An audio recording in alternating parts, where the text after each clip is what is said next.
So in this lecture we will look about disk management. Okay, so in the previous lectures we have completed the cache memory, okay, which is a faster memory, or which is a limited sized fast memory.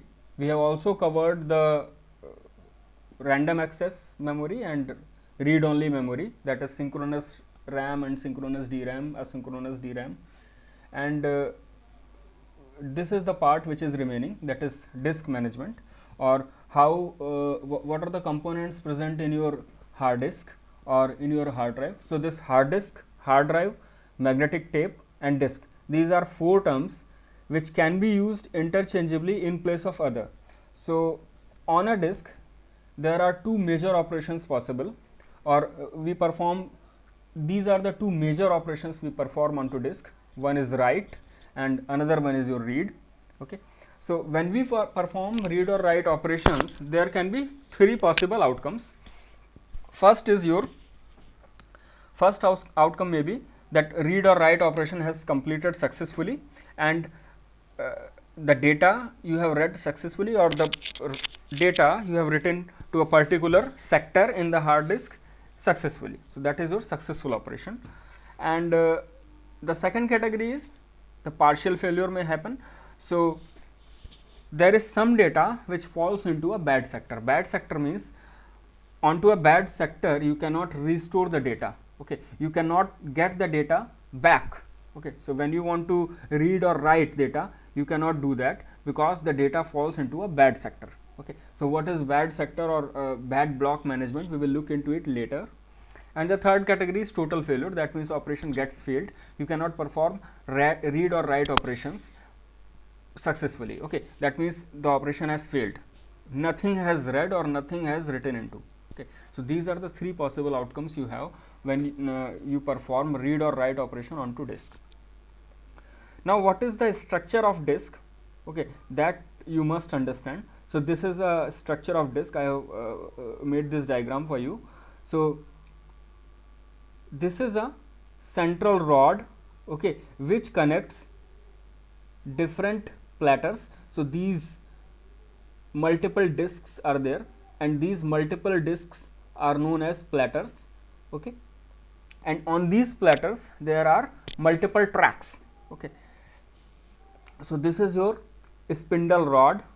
Okay, this is your spindle rod, or in other text it is known also as central rod, which holds all the platters individually.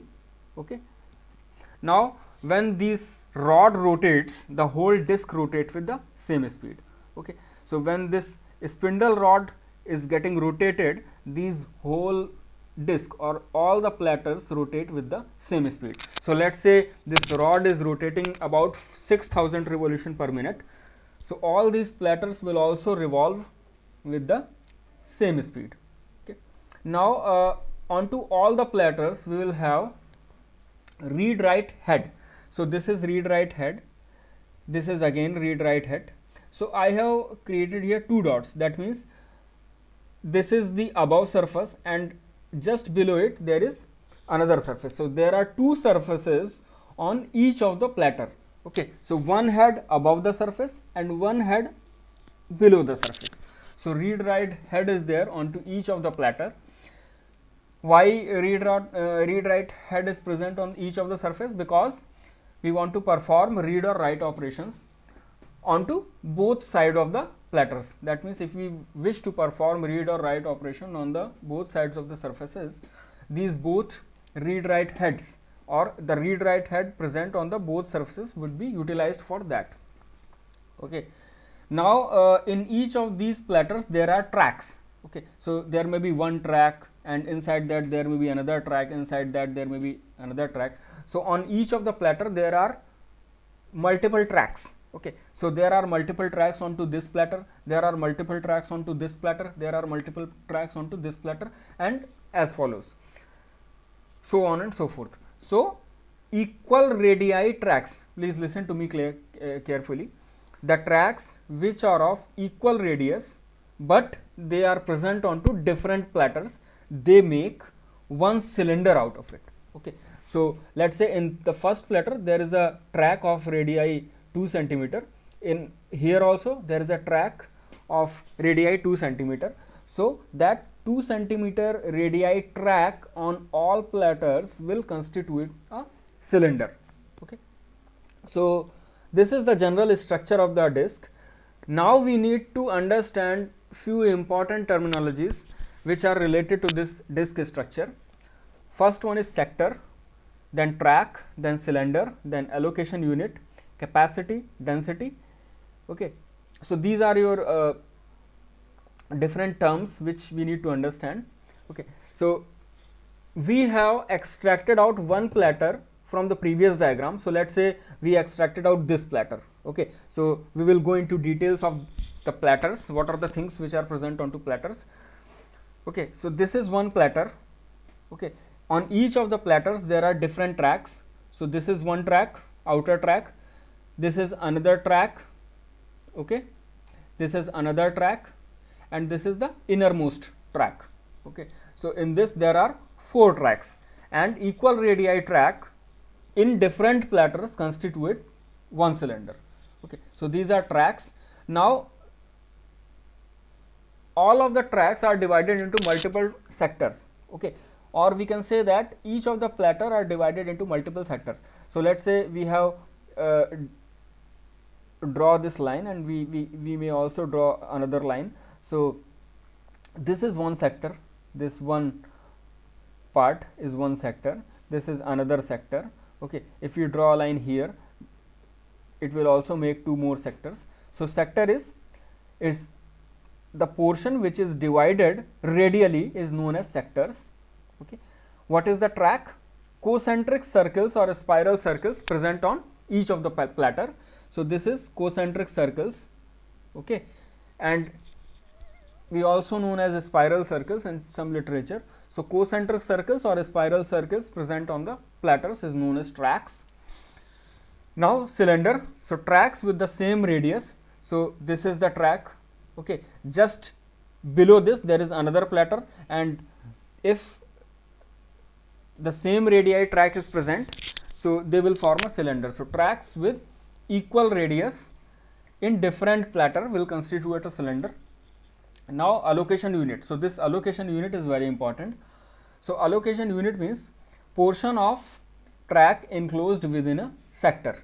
Okay. So portion of track enclosed within a circuit is known as allocation unit. So this is the portion of track, this is the portion of track which is present in one sector. Okay. So track is this, one track is this. Okay. And the portion of track which is present inside one sector is known as allocation unit.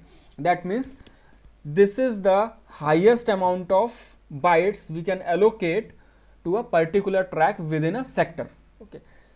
So for example, we have 2048 bytes of allocation unit, that means 2 KB of allocation unit size. If we have, that means we cannot allocate more than 2 KB of data to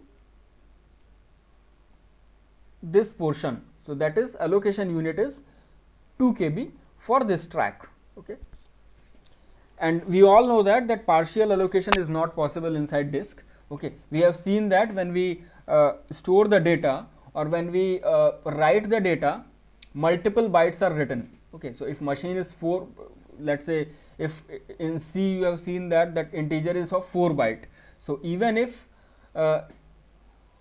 it can be accommodated in lesser number of bytes, even then the allocation would be for 4 bytes. So here partial allocation is not possible. Okay. So let's say 2 KB of allocation unit size is there.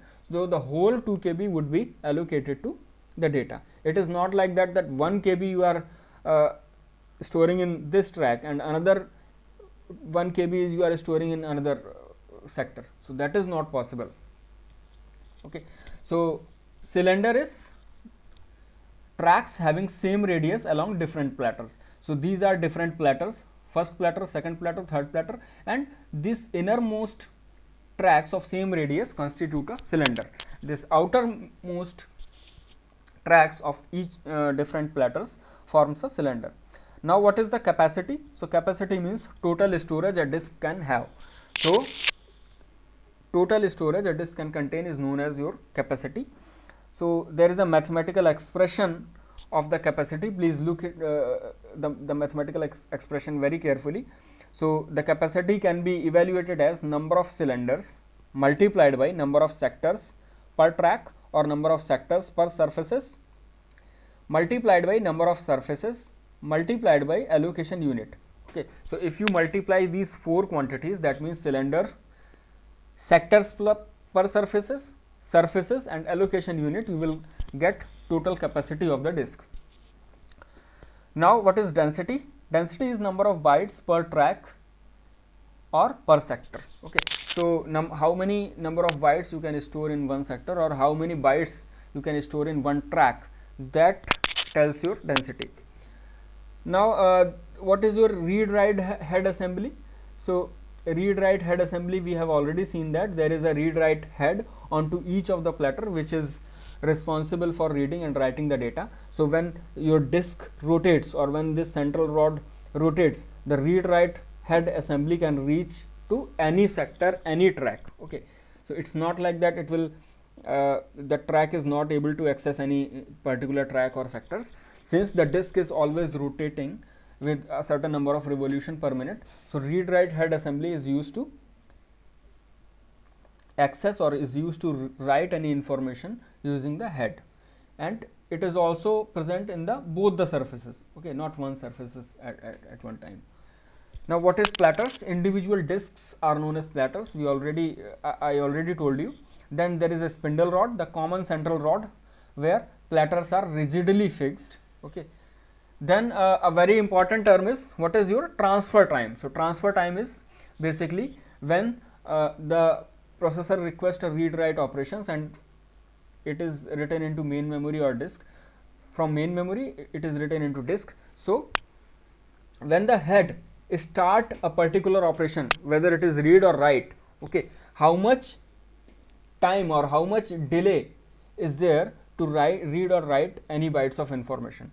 Okay, so transfer time is your read write delay by the head, and it includes seek time and latency time. So seek time is time required to put read write head on the respective track, and latency is to put read write track head into appropriate sector. Okay, so seek time is what is the time required to put your read write head on the respective track. Okay, and latency is to put read write head into appropriate sector onto that track. Okay, so please remember these two terms, it would be useful for you to solve the numerical problems. Seek time is time required to put read write head into respective track. Latency is time required to put read write head into respective sectors. Now the disk can be partitioned into two different ways.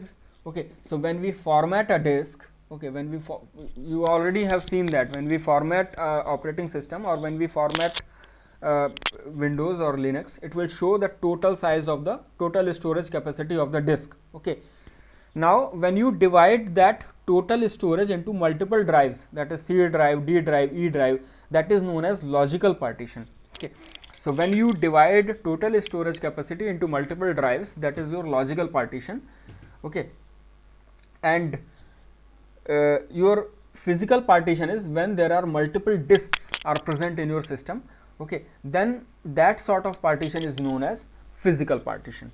Okay, so if you have unformatted disk, the space is the space would be higher, and if you perform logical partition into multiple drives, then if you check the total space, it would be less than that. Why?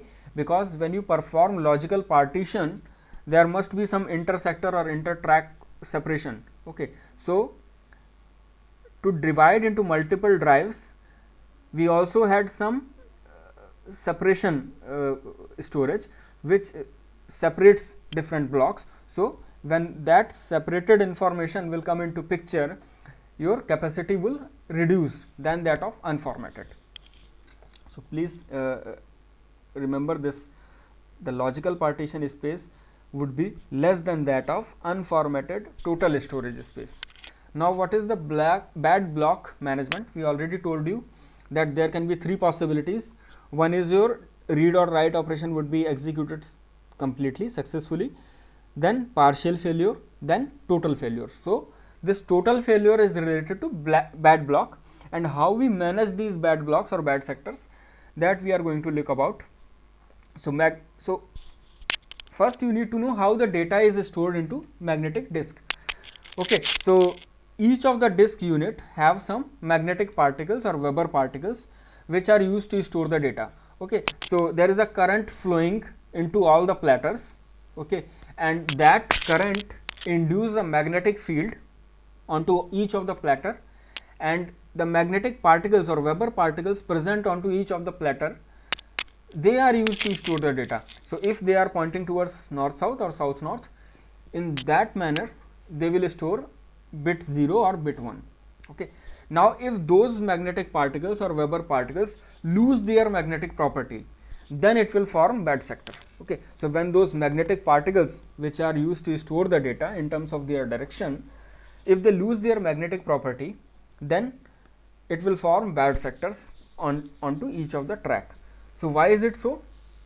Why the bad sectors are or bad blocks are formed? Because the disk may you may have performed hammering onto it, or there is a spark generated onto it. So because of these reasons, bad blocks can be formed. Okay, and how these bad blocks are managed? So we can have IDE disk, that is integrated device electronics. So this is one sort of disk. Another sort of disk is SCSI, that is a small computer system interface. So all the disk types have different strategy for bad block management. Here we are looking at one sort of management strategy. So in case of IDE, how the bad blocks are managed? Bad blocks are preoccupied. Okay, so in case of IDE, that is integrated device electronics, we use different softwares to handle bad blocks. Okay, so those softwares will tell you at the runtime, at the time of read or write operations, that these are the blocks which are preoccupied. That means these are the blocks which are already full. You cannot perform read or write operations onto that bad blocks. Okay, so that is one strategy which IDE follows. That is one sort of disk storage. Another sort of disk can be SCSI, that is small computer system interface. In that, the strategy to handle bad blocks are, disk controllers are used to manage these bad blocks, and how they manage? They perform address redirection. Okay, so they know that there are bad blocks into this sector. So when there is a request for read or write operations, they redirect the address of bad blocks. Okay, so when a head accesses the bad blocks, that access would be redirected to another blocks which are reserved blocks, and they are the reserved blocks are always good. Okay, so address redirection can happen by the disk controllers in SCSI based storage systems. Okay, so these are the two strategies to manage the bad blocks into our system. Okay, so till now we have gone through the important terminologies, the transfer time, the bad block management. Okay, so we know about platters, we know about sectors, tracks, spindle rod or central rod. Okay, then cylinders. Okay, then how the bad blocks are managed, how the information is stored onto disk by using magnetic particles or Weber particles. Okay, now we will look few numerical problems associated with disk storage. So first problem is, a disk has 200 tracks which are numbered through 0 to 199. At a given time, it services the read request from track 120. Okay, and the previous request it served from track 90. Okay, the pending requests in order of their arrival are as follows, that is 30, 70. So these are track numbers. Okay, for these track numbers he has to service read or write request. So 30, 70, 115, 130, 110, 80, 20, 25. Okay, so it is performing the read request from track 120, and before 120 it has served track 90, and it has to serve these number of track numbers in future.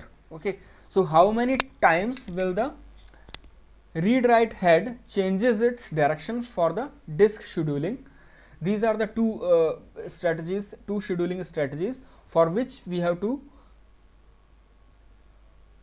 evaluate the read write change direction. Okay, so SSTF, that is shortest seek time first. This is one sort of scheduling. Another scheduling is FCFS, that is first come first serve. So for these both scheduling algorithms, we have to tell that how many times the disk head will changes its direction. So for SSTF means there should be shortest seek time first. So it has served 90, now it is servicing 120. So how many times the head will change its direction? Okay, so this is the sequence which is given to us. Okay, so we will write this sequence same here, and we will choose one by one in terms of shortest seek time. Okay, so 90 it has served, 120 it is servicing at present. Now please select the minimum seek time with respect to 120. Okay, so 120 would be, if you subtract all these to 120, the minimum seek time would be coming through 115. So if you subtract 120 from all these, you will get 5 when you subtract 115 from 120. So it will service 115 next, because it would give the minimum seek time. From 115 you have to check the seek time, minimum seek time.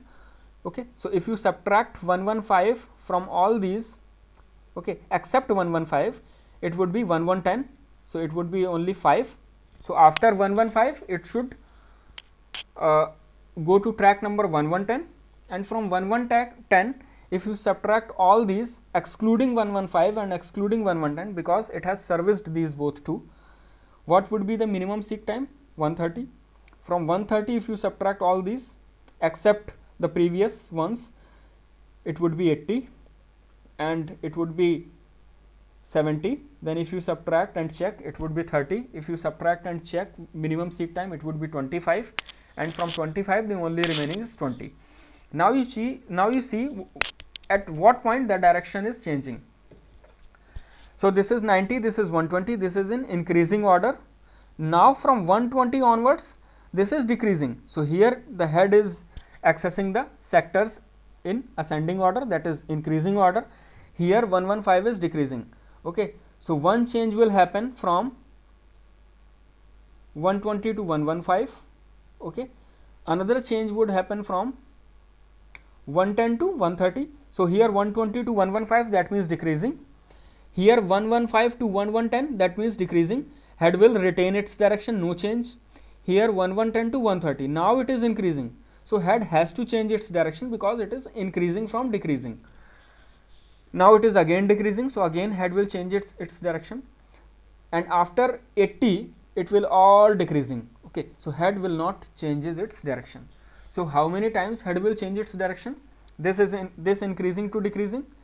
Okay, this decreasing to increasing, and from here increasing to decreasing. So count would be 3. That means head will change its direction at 3 times for SSTF, that is shortest seek time first scheduling.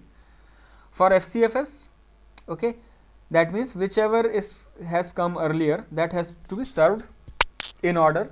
So 90, 20, then we write the whole sequence after 120. So that is 30, 70, 115, 130, 110, 80, 20, 25, and then we see whichever is increasing or decreasing. So this is decreasing, here it is increasing. Okay, here it is increasing, so no change. Increasing, so no change. Here it is again decreasing, so again it will change.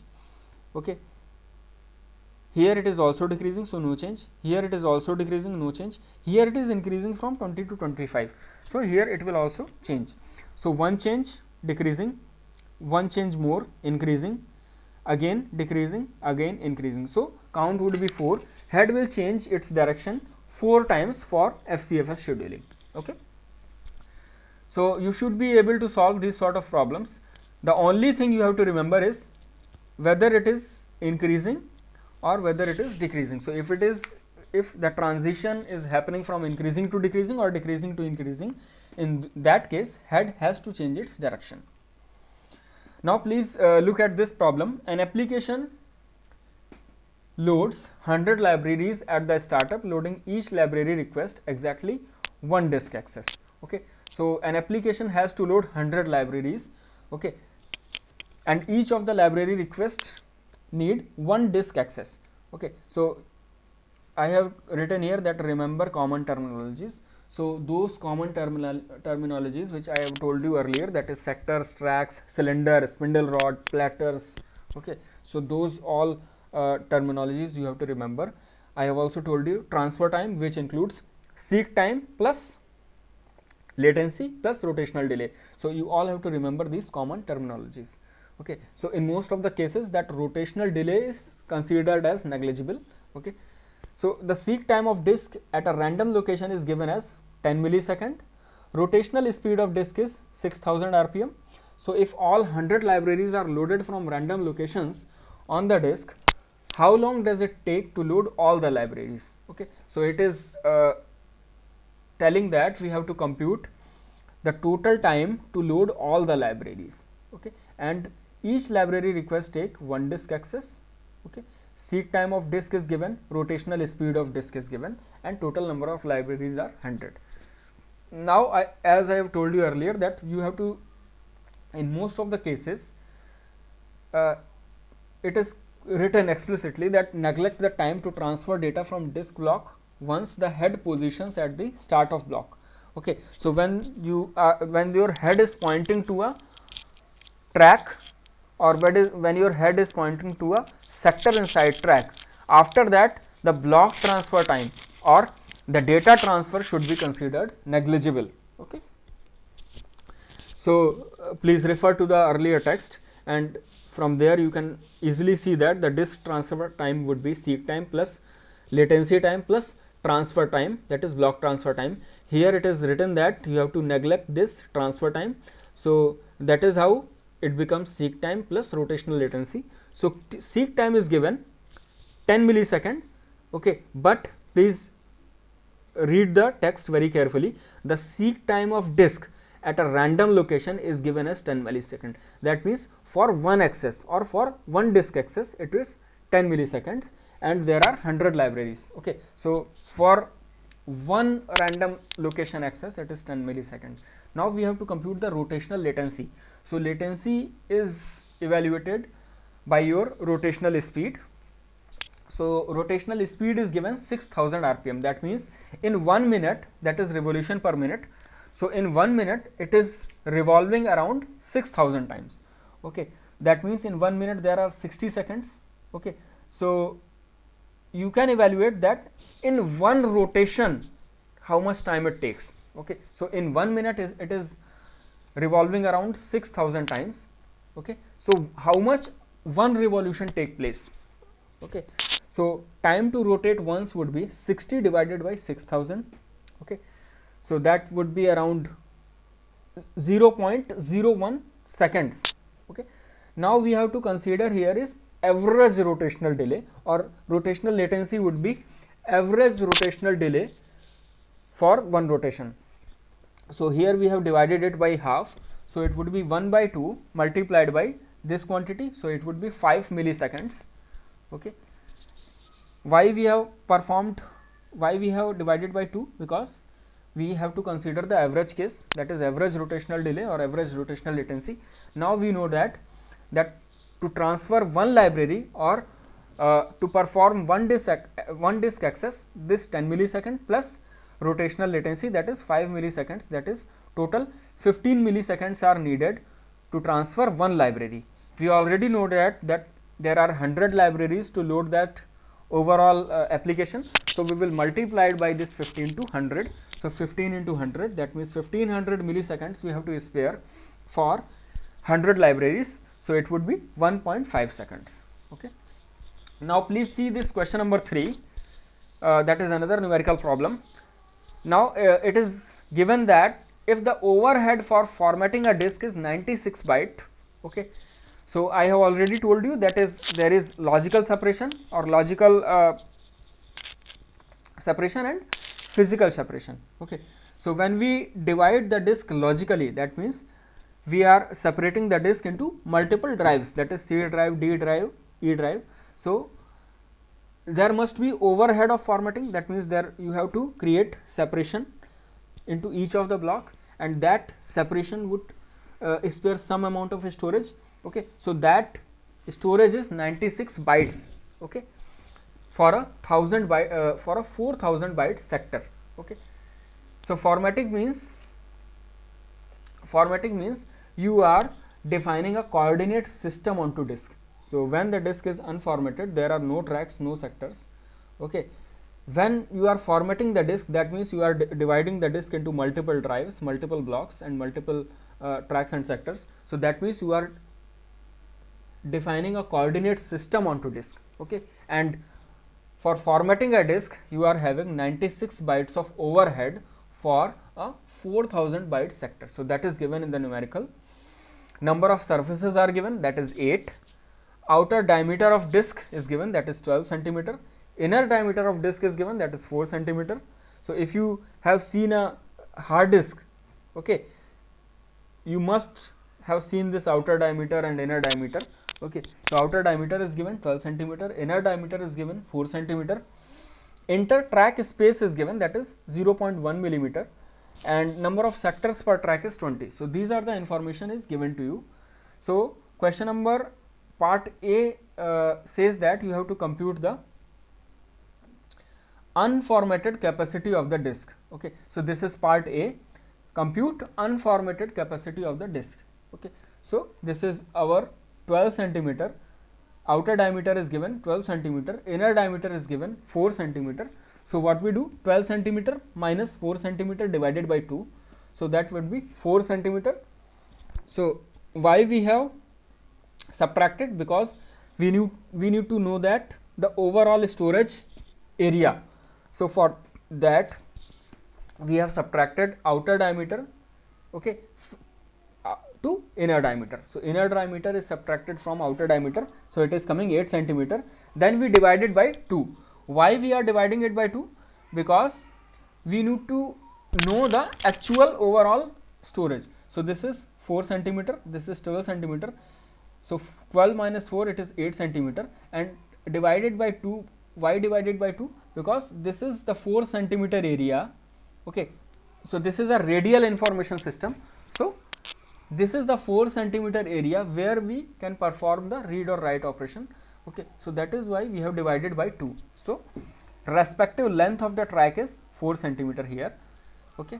Now to evaluate the number of tracks, this 4 centimeter would be divided by inner track space. Okay. So length of track, if you divide it by inner track space, you are going to get the total number of sectors. So this 4 would be divided by 4 centimeter would be divided by 0.1. So that would be total number of tracks would be 400.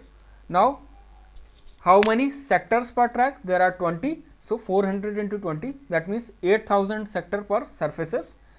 Now you know that there are 8 surfaces, and in each of the surfaces you are going to store 4000 bytes of data. So 8 multiplied by this 8000 multiplied by this 4000. So that will give us the total capacity of unformatted disk, that is 256 MB. Okay.